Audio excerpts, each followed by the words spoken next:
있는 이 세상에서 어떻게 그 문제를 풀어갈 것인가라고 우리가 생각해 볼 때 오늘 설교 제목을 소망을 가지자 이런 제목입니다. 한번 해봅시다. 소망을 가지자. 소망을 가지는 자가 문제를 풀 수 있는 길이 열리는 겁니다. 우리가 사는 이 세상에는요 참으로 많은 문제가 있습니다. 여러분 여기 청라지구 인천의 청라지구에 지하에 있었던 전기차가 폭발해가지고 완전히 그 지하에 있었던 차들은 다 그냥 잿더미가 되고, 그래서 전기차가 지금 이 지하에 들어오면 안 된다, 들어도 된다 이런 난리를 지금 치고 있는 게 뭡니까? 인간이 가지고 있는 문제라는 겁니다. 근데 이게 배터리가 불이 나면 몇 초 사이에 천도가 올라간대. 천도가 올라가 다 옆벽이 다 녹아버리는 거예요. 그러니까 이런 문제를 안고 있는 이 세상에 우리가 살고 있습니다. 이런 문제뿐 아니라 우리는 여전히 돈을 옛날보다는 조금 많이 벌었는데도 늘 돈 걱정을 해요. 또 돈을 더 좀 모으고 싶고 자녀들에게 돈을 좀 더 물려주고 싶고, 이러다 보니까 돈에 대한 이런 문제가 끊임없이 주식을 산 사람은 지금 폭락이 돼가지고 밤잠을 자기가 어려울 수도 있고, 코인은 완전히 나락에 떨어져서 1억 간다고 하는 코인이 지금 3천 얼마인가 막 이렇게 떨어져 놓으니까 완전히 그냥 반값 이하로 떨어지는 이런 경제적인 문제. 지금 우크라이나뿐 아니라 지금 세계 전체를 보면 전쟁의 도가니에 자꾸만 들어가고 있는 것 또한 문제입니다. 국가 간의 문제입니다. 미국 같은 대통령 선거가 11월 달에 돼 있는데 트럼프 대통령이 되면 지금 환경에 대해서도 무시할 거고, 그러면서 정책이 많이 지금 바뀌어지는데 미군 철수까지는 안 갈지 몰라도 미군 주둔비가 상당하게 올라가야 되는 그런 문제들, 이런 문제를 안고 있는 것이 우리 세상의 삶입니다. 그래서 국가 간의 문제, 전쟁의 문제, 이 많은 문제가 쌓여 있을 때 대부분 사람들은 대통령을 향해서 불평, 원망을 쏟아내는 사람이 있습니다. 또 가정에서는 아버지나 엄마를 향해서 원망과 불평을 쏟아놓는 사람이 있어요. 교회는 또 목사에게 이렇게 목사님 때문이라고 문제를 거기에 자꾸만 원망과 불평으로 풀어가는 사람이 있는가 하면, 문제가 있을 때에 소망을 가지고 그래서 호랑이한테 물려가도 어떻게 하면요? 호랑이한테 물려가도 정신을 바짝 차리다 보면 기회가 오겠죠. 나는 죽었다 잡아먹으라 이게 아니고 언제 이렇게 내가 도망을 갈까? 정신이 살아있는 사람, 이런 사람을 소망 있는 사람이라고 그렇게 말을 할 수가 있습니다. 이 세상의 문제를 풀어가는 사람 대부분 원망과 불평하는 사람을 통해서 문제가 해결되지 않습니다. 낙심한 사람을 통해서 문제가 해결되지 않습니다. 소망을 가지고 있는 사람을 통해서 문제를 안고 있으면서 기회를 엿보자, 이 문제를 어떻게 풀어보자. 그래서 우리나라에서 지금 1000도 가까이 갑자기 올라가는 이 마이너스 부분을 어떻게 지금 하면 배터리 화재를 막을 수 있지 않느냐 연구를 했다는 발표도 나왔어요. 문제를 놓고 원망 불평만 하면 해결은 절대 안 됩니다. 문제가 있을 때 어떻게 풀 것인가? 소망을 가지고 있는 사람들이 결국은 이 문제를 해결하려고 노력하게 되고 또 연구하게 되고 묵상하게 되고 그렇게 하는데, 오늘 이 소망을 가진 사람들에게 문제를 해결할 수 있도록 그 소망을 마음속에 심어주는 분이 있는데, 그분을 우리는 하나님이라고 말을 하는 겁니다.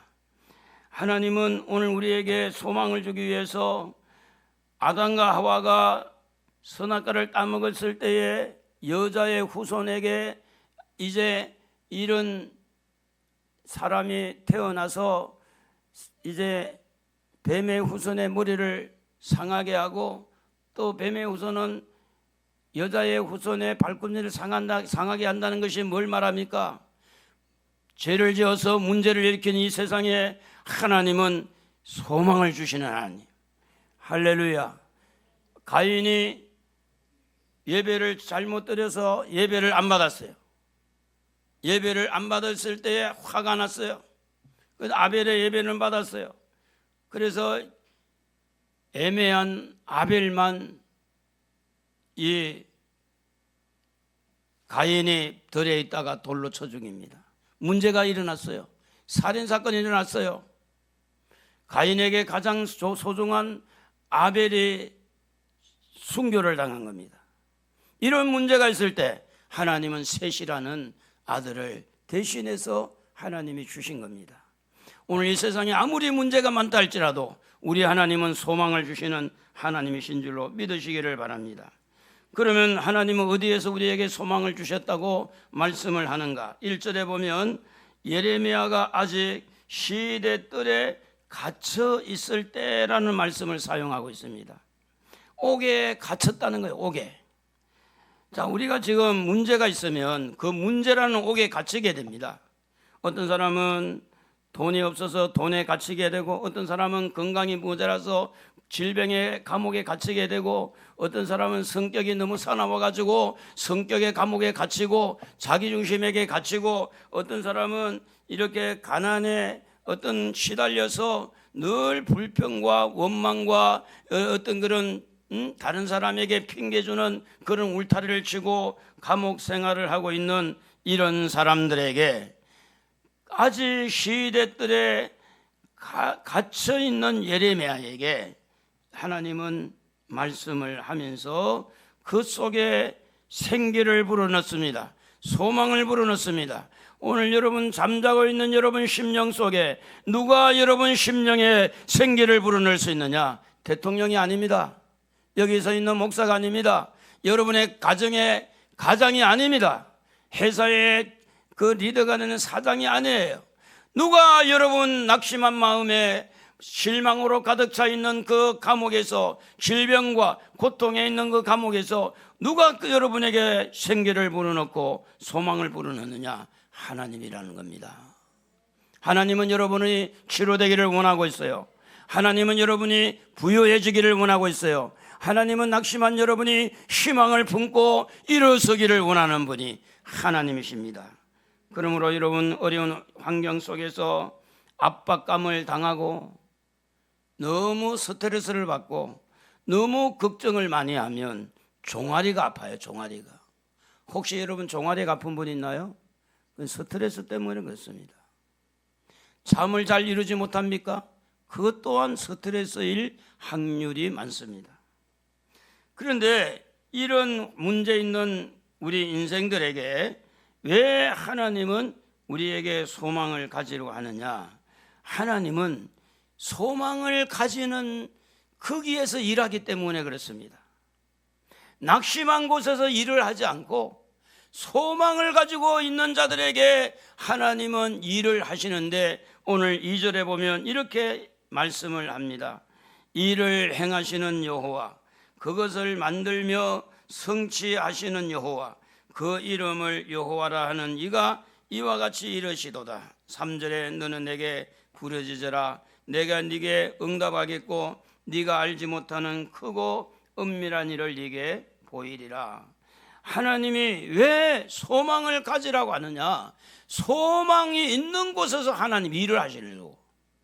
소망이 있는 그곳에서 하나님이 일을 만들어서 성취하고 소망 있는 사람을 붙들고 일하시는 하나님이기 때문에 오늘 여러분 문제가 아무리 있어도, 고통이 아무리 있어도 소망을 가지기를 바랍니다.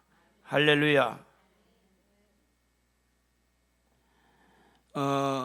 우리가 이제 쥐를 잡을 때도 보면 그래요. 쥐를 잡을 때 막 장롱 뒤에 쥐가 있고 그러잖아요.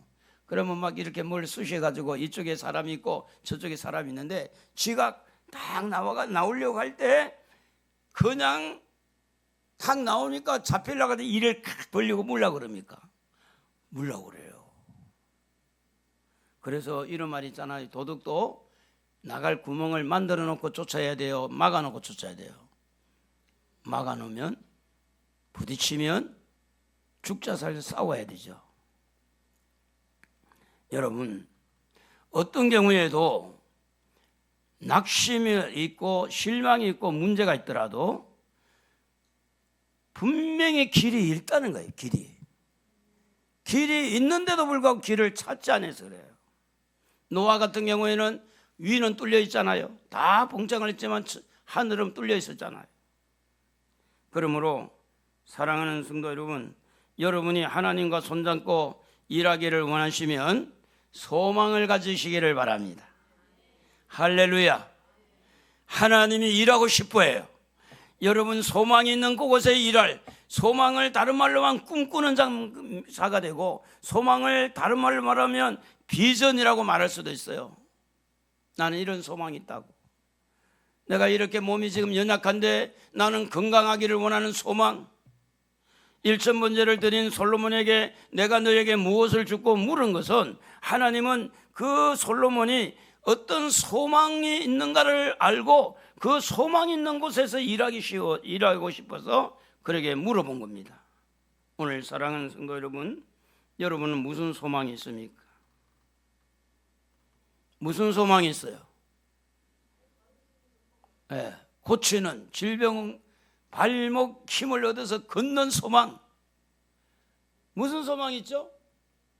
앞에 있는 분, 앞에 있는 하늘색 티 입고 있는 분, 저를 쳐다봐요.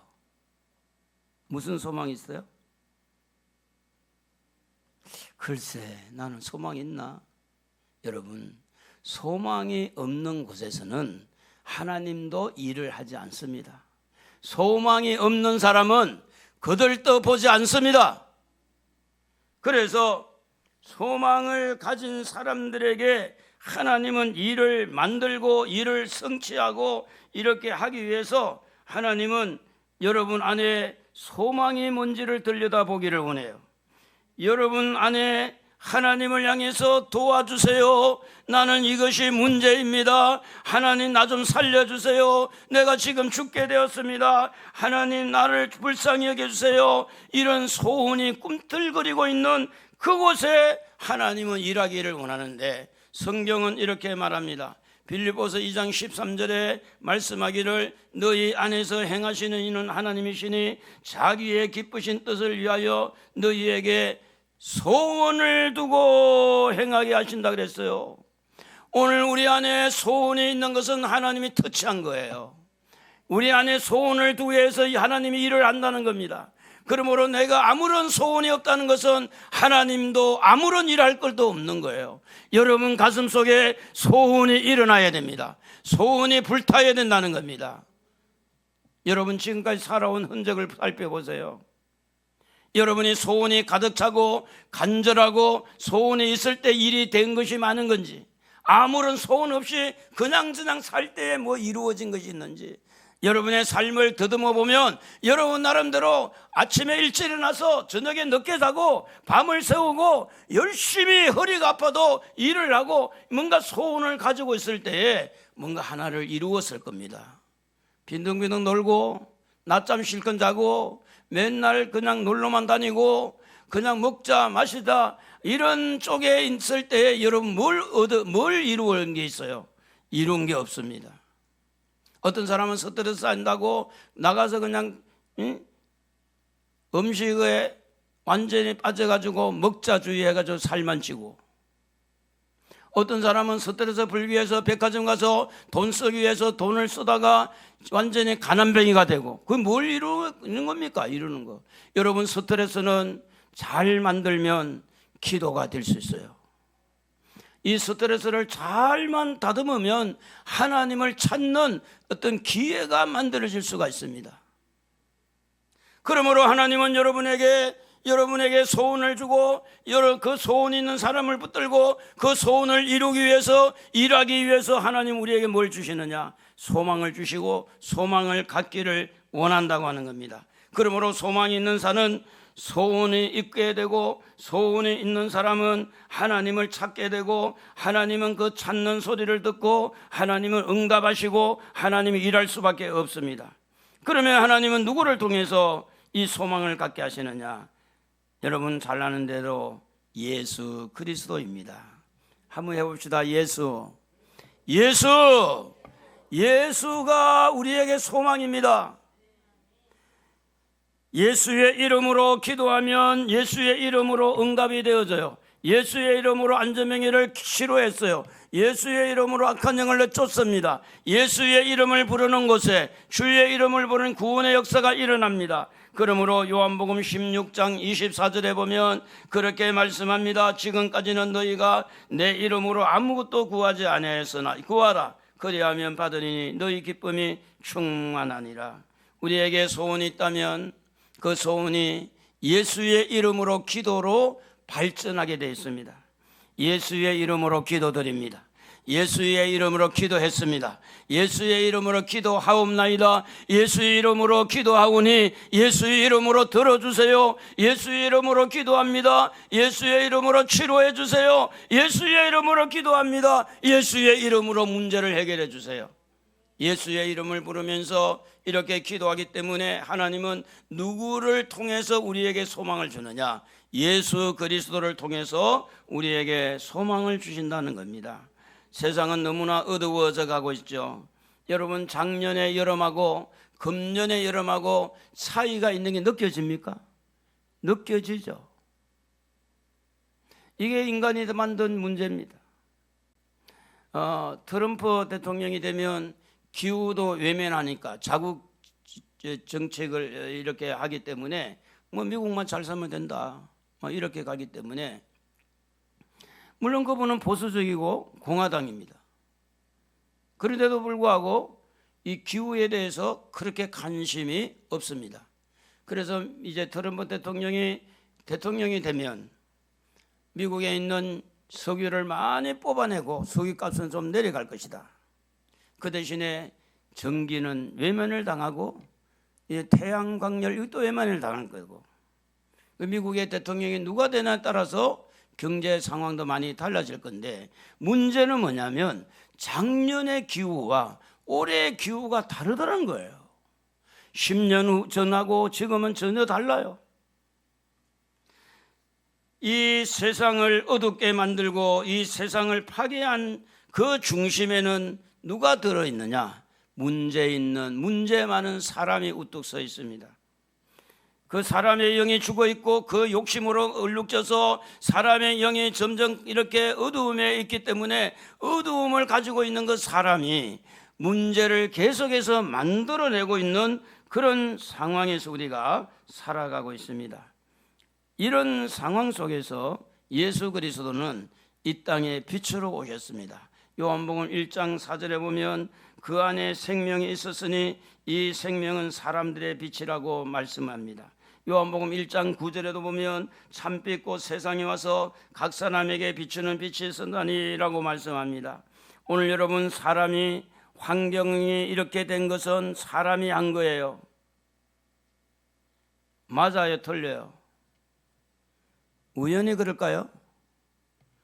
여러분, 빙하가 지금 계속 녹아진다고 TV에 나온 거 보니까 남극에 있는 세종 그 기지도 옛날하고 완전히 다르다고.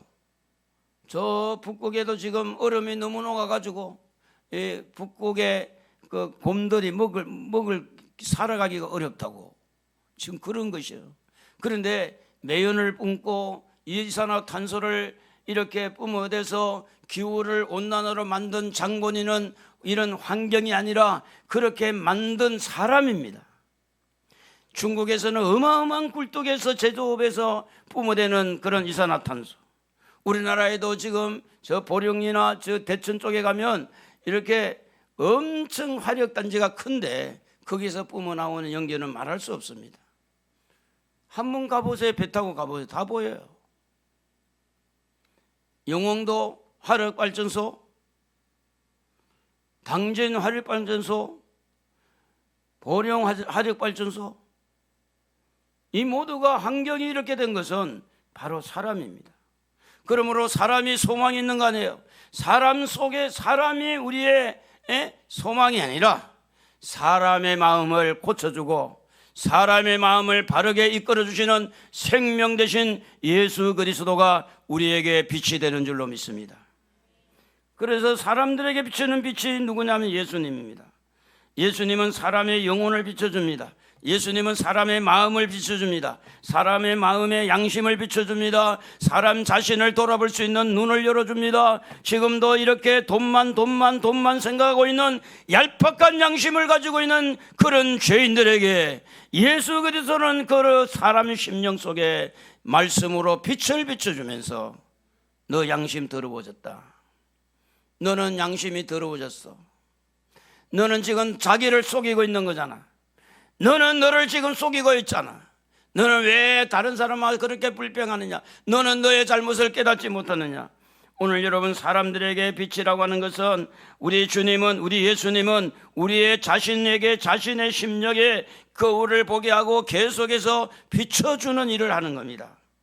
우리는 어둠에 살고 있으면서 어떻게 하든지 더 많은 것을 끌어모으고 싶고, 더 많이 갖고 싶고, 더 건강하고 싶고, 더 좋은 차 사고 싶고, 더 잘 살고 싶은 욕망을 가지고 있는 이 사람들에게 해결이 되지 않습니다. 대통령이 바뀐다고 해결되는 게 아닙니다. 내가 대통령 되면 우리나라가 어떻고, 거짓말입니다. 거짓말. 내가 국회의원 되면 소사구의 소사 구민들에게 잘 살 수 있는 기회를 주는 생판 거짓말이에요. 거짓말. 또 거짓말에 속는 사람도 많아. 목숨 걸고 내가 원하는 대통령 시켜주려고, 목숨 걸고 내가 원하는 국회의원 세워준다고. 국회의원 선거 때나 돌아보지 그들이 그렇게 말한 것처럼 잘 되지 않습니다.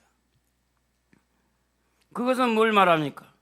우리의 기대 심리가 사람을 의지하지 말고 예수를 의지하자. 할렐루야. 사람 의지하지 말고 예수 의지해야 됩니다. 이 땅에는요, 꿈과 희망도 없이, 꿈도 없고 희망도 없이 살아가는 사람들이 너무 많답니다. 30대, 40대. 그러니까 이제 캥거루족이라고 말을 하기도 하는데, 30대, 40대에도 부모의 도움받고 부모 밑에서 살아야 되는. 근데 30대, 40대, 저도 30대, 20대, 30대 그렇습니다만은 저도 왕성하게 일을 했다고 생각하거든요. 근데 지금 젊은이들이 어떻게 됐냐면 의욕이 없어요. 의욕이. 대학을 나왔잖아요. 조금 더 석사도 받았잖아요. 저런 일을 내가 해? 3대 업종, 더럽고 힘들고 위험한 거 나 못해. 차라리 알바하고 말지. 이거 이번에 청소를 싹 했잖아요. 에어컨 청소. 그건 200만 원 가까이 들어서 청소를 했는데, 한 젊은 청년이 알바를 왔어요. 그래서 제가 사장한테 물어봤습니다. 그분은 얼마를 주냐? 이 비밀이라서 말 못한대. 그러지 말고 나한테만 이야기해봐라. 그 젊은 사람 참 착실하던데. 그래서 오전 1시, 오전 12시 조금 넘게 마쳤는데 오전에 일하고 알바비를 15만 원 줬대요. 15만. 근데 중요한 사실은 그분이 장가를 가겠다고 한대요. 그 내가 그랬어요. 아니 직장도 온전하지 아직 구하지 못해놓고 장가 가려고 그러면 되냐고. 그래도 간대요. 그래도 오전에 일하고 알바비로 15만 받으면 괜찮거든요. 꾸준하게 일한다면. 그 사람의 마음에 뭐가 있느냐? 의욕이 있는 거예요. 의욕이. 그리고 오늘 많은 젊은이들이 30대 40대 젊은이들이 우울증에 걸려가지고 일을 하려고 하지 않는 거. 일을 왜 그래요? 그들 속에 희망이 없어요. 가정을 이루고자 하는 희망, 자녀를 낳아서 키우고자 하는 그런 희망, 소망, 내 집을 가지고자 하는 그런 소망, 이런 소망이 없어요. 소망이 없으니까 뭐합니까? 알바 몇 군데 뛰고 그냥 돈 딱 벌면 또 우리 어디 가자 캠핑 가서 놀다가 또 이제 떨어지면 알바 잠깐 하고, 너무나 많은 문제 안에서 공부는 제대로 했는데 직장은 내 마음에 들지 않고, 그래서 나타나는 현상들이 우울증에 시달리고, 우울증에 시달리면서 무기력하게 되고, 무기력하게 되면 의욕이 끊어지고, 의욕이 이렇게 약해지고, 그러니까 세상 말로 말하면 힘이 빠지고 매가리가 없는 거예요. 가장 힘차고 영차할 수 있는 그런 나이인데, 저는 30대에 밤 꼬박 새워도 그 이튿날 조금 더 피곤하지 않았어요. 제 몸이 강철 같았어요. 지금은 비리비리하고 있지만 지금 하룻밤 안 자면 그 이튿날 아무것도 못해요. 벨벨거려서 아무것도 못해요. 잘 자도 힘이 없는데, 잘 자도 가장 일을 할 수 있는 가장 좋은 그런 위치에 있는 30대, 40대의 젊은이들이 방콕하고 논팽이로 살아가는 사람이 400만이 된다. 400만. 이들 속에 누가 희망을 넣어주시느냐? 예수밖에 없어요. 늙은이들에게도 꿈을 꾸게 하는 건 예수밖에 없고, 문제 있는 사람에게, 낙심한 자들에게 그 속에 들어가서 소망을 줄 수 있는 분은 오직 예수입니다. 그러므로 여러분 예수님 만나야 돼요. 정직하게 예수를 만나야 돼요. 그래서 예수님은 이 땅에 생명으로 왔어요. 빛으로 왔어요. 그래서 주님께서 우리에게 희망과 길을 열기 위해서 성경은 그렇게 말씀을 합니다. 죄인들에게 빛으로 왔다고. 로마서 5장 9절에 보면 이런 말씀이 기록되어 있습니다. 그러면 이제 우리가 그의 피로 말미암아 의롭다 하심을 받았으니 더욱 그로 말미암아 진노하심에서 구원을 받은 것이니, 에베소 1장 7절에도 보면 그 피로 말미암아 속량 곧 제사함을 받았느니라. 죄 가운데 있는 사람을 어둠 속의 사람이라고 말을 하죠. 사탄에게 잡혀있는 자를 어둠 속의 자녀라고 말을 합니다. 그 자를 빛으로 인도하신 분 오직 예수. 속죄함을 통해서, 제사함을 통해서, 그 용서를 통해서 그를 빛의 자녀로 예수님이 만든다는 겁니다. 예수님께서 빛의 자녀로 이끌어 주신다는 겁니다. 오늘 우리가 질병에 이렇게 노출돼 가지고 많이 힘든 가운데 있는 사람들, 베드로전서 2장 24절에 보면 그가 채찍에 맞음으로 너희는 나음을 얻었다, 그렇게 말합니다. 예수님만이 우리에게 소망입니다. 예수 이름 많이 부르십시오. 아픈 부위에 손을 얹고 예수 이름으로 치료함을 받을지어다 믿음으로 선포하세요. 잠이 잘 안 올 때 예수 이름을 구석구석 다니면서 예수 이름 부르고, 수면제만 먹고 약만 의지하지 말고. 제가 거울을 가끔 봐요. 근데 얼굴이 진짜 좋아졌다니까. 제가 피부가 뭐 주름 이런 건 어쩔 도리가 없지만 피부가 많이 좋아졌어요. 피부가.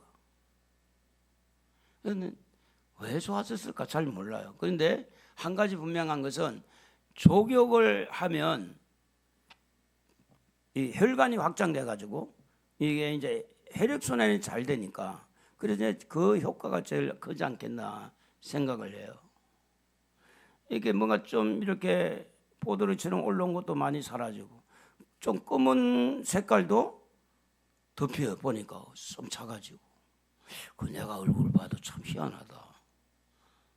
얼굴이 많이 부드러워졌어요. 제가요 왜 이런 이야기 하냐면, 여러분에게 들리는 소리 있잖아요. 예수 안에서 생명의 빛으로 자꾸 받아들이는 훈련이 필요해요. 목사가 이런 이야기하면 진짜 효과가 있나 보면 이렇게 받아들이지. 목사님은 그렇고 나는 나야. 신뢰를 하지 않으니까 안 받아들이는 거죠. 신뢰를 하지 않으니까. 특별히 질병을 가지고 있는 자들은 혈관 관리를 잘해야 됩니다. 예수의 이름을 부르면서 먹거리도 잘 먹어야 돼요. 병날 만한 그런 먹거리만 먹고 혈관은 완전히 그냥 쪼그라들었는데 그게 예수의 이름을 부른다고 되는 게 아닙니다. 야곱이 지난주에 말씀드린 대로 이 형 에서의 감정을 풀기 위해서 선물 공세를 하고 하고 마음이 놓이지 않아서 야복강 건너지 않고 주여 도와달라고 씨름을 하면서 그렇게 한 것처럼 이 세상에 어떤 의술도 있고 병원도 있고 약도 있고 모든 걸 다 활용하고 그 다음에 하나님을 붙드는 그 자세가 중요하다 그 말이에요.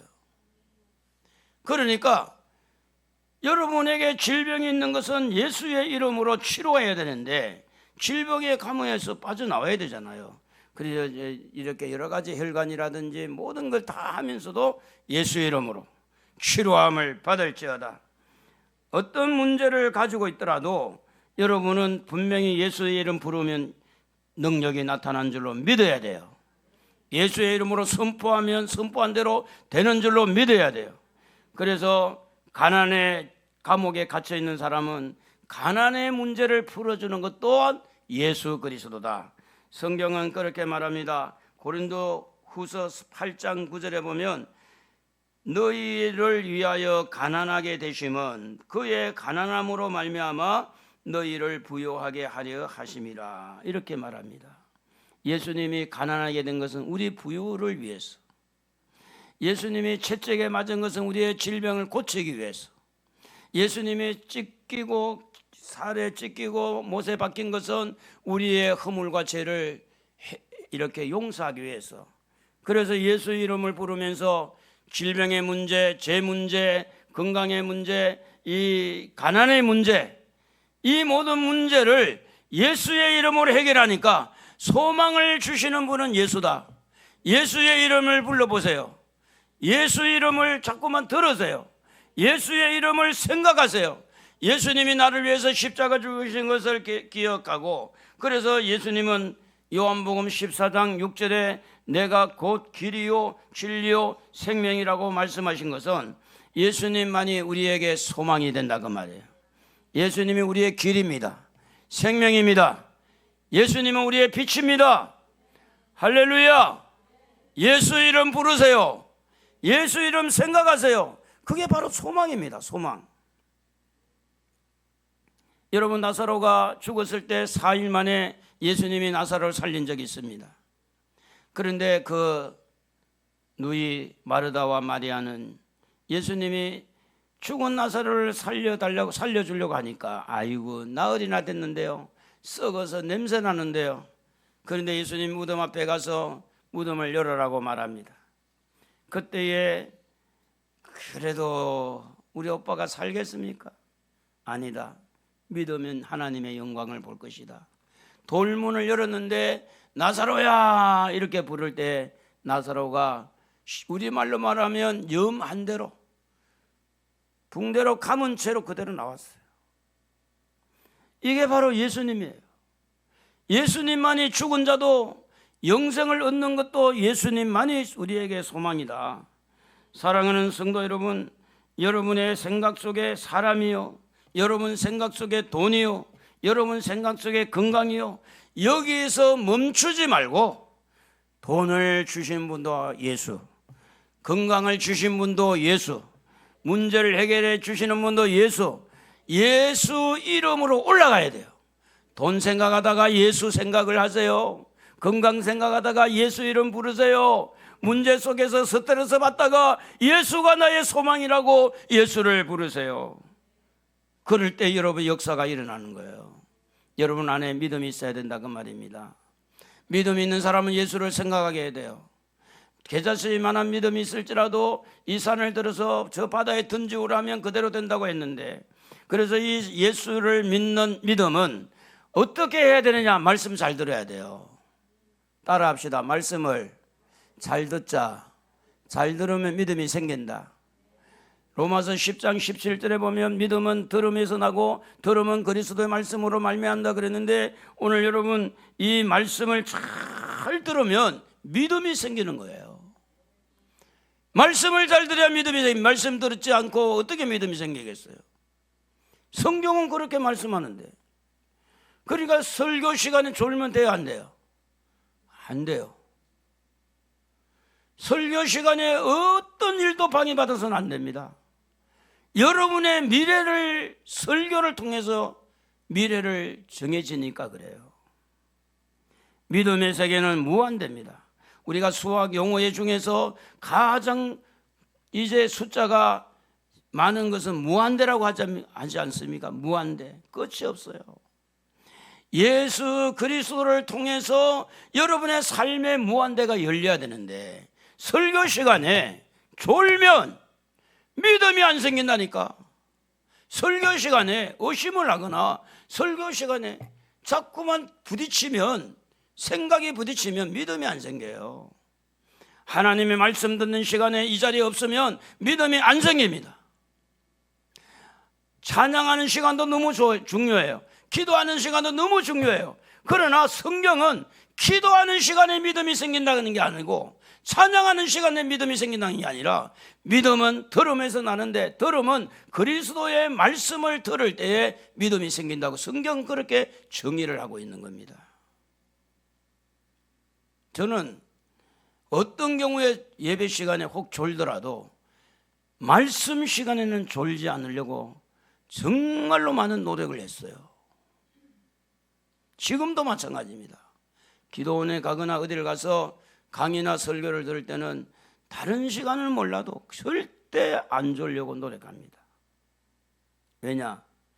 그 시간에 내 믿음이 성장하니까. 그것은 자산이 되는 겁니다. 제가 사기꾼 목사를 만나서 정말 전무후무한 일을 제가 경험한 그런 사건인데, 그 사기꾼 목사가 저한테 이런 이야기 하더라고. 목사님은 그래 믿음의 은사를 받았다고. 자기가 그런 이야기를 해요. 내가 졌다고 이야기하는 거예요. 사기꾼이 완전히 사기치러 들어왔잖아요. 목사 내쫓고.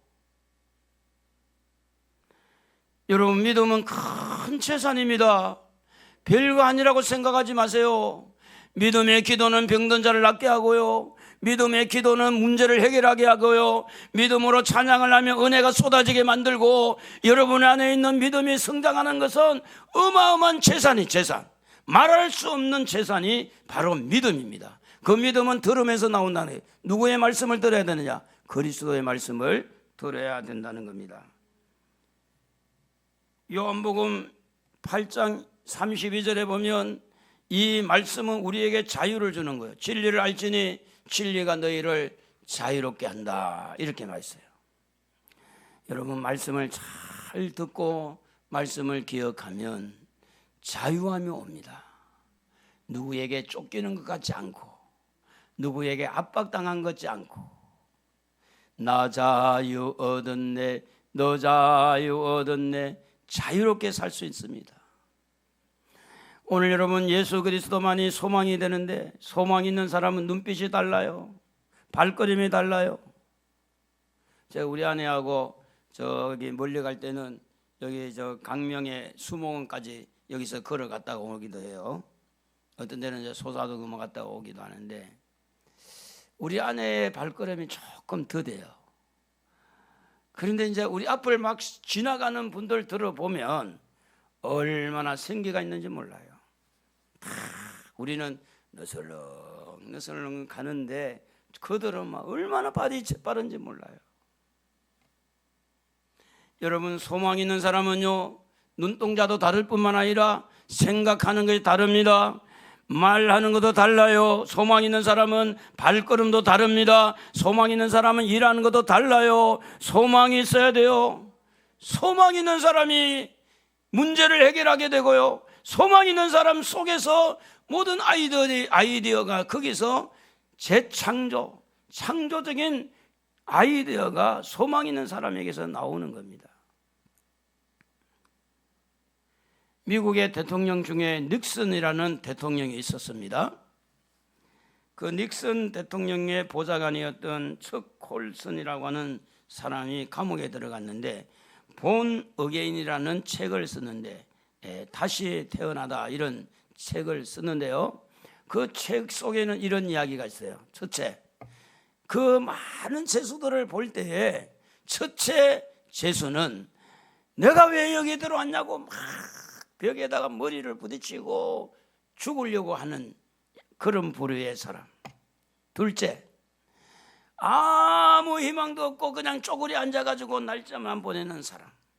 셋째, 소망 있는 사람은 시간 날 때마다 바깥에 운동장에 돌고 운동하고 그 사람은 내가 언젠가는 밖에 나갈 것이다 이런 생각을 가지고 살아가는 사람이 있었다고 하는 겁니다. 여러분은 어느 쪽의 사람입니까? 성도는 소망 가운데 사는 사람이에요. 성도는요 소망을 품고 사는 사람이기 때문에 긍정적이고 적극적인 그런 삶을 사는 겁니다. 비관적이고 원망하고 불평하는 것이 아니라 어떻게 하든지 이 소망이 있는 사람은요 그 속에서 생기가 일어날 수밖에 없습니다. 닭장에 어떻게 하다가 독수리 알이 하나가 굴러 들어왔어요. 그 암탉이 자기 알인 줄 알고 품어서 독수리 새끼가 부화를 했어요. 그래서 독수리 새끼가 이제 닭하고는 약간 다르게 몸체도 다르게 성장을 하면서 어느 날 독수리 새끼가 저 멀리 날고 있는 독수리를 보고 부러워합니다. 나도 저 독수리처럼 창공을 날았으면 좋겠다고. 근데 옆에 있는 닭이 하는 말이 야 너는 닭이야. 네가 무슨 창공을 날아. 너는 닭이야. 그래서 그 말을 들은 이 독수리는 자기도 닭인 줄 알고 그냥 닭으로 간 거예요. 한 번도 날아보지 못하고 계란 하나 낳지 못하고. 여러분 소망 있는 사람은요 창공을 향해 납니다. 소망을 가져야 돼요. 충분히 하나님은 여러분에게 기회를 주고 말씀을 주고 시간을 주고 여러분에게 은혜를 베풀어 주고 여러분의 소망을 가지고 살 수 있도록 이렇게 주었는데 독수리가 마치 닭처럼 살면 안 됩니다. 우리는 닭이 아닙니다. 독수리 같아야 돼요. 우리 하나님은 여러분에게 말씀하고 있습니다. 너는 내게 부르짖으라. 내가 네게 응답하겠고 네가 알지 못하는 크고 비밀난 일을 보여주신다고 신비한 일을 하겠다고 말씀합니다. 하나님은 어디에서 일을 하시느냐? 소망 있는 곳에서 일을 합니다. 소망 있는 사람과 함께 손잡고 일을 합니다. 소망 있는 사람은 기도하게 되어 있습니다. 기도하는 사람은 소망 있는 사람이에요. 기도하지 아니한 사람은 절대 그 사람은 하나님의 도움을 요청하지 않는 거예요. 기도하는 사람 되기를 주의 이름으로 축복합니다. 우리 가족 찬양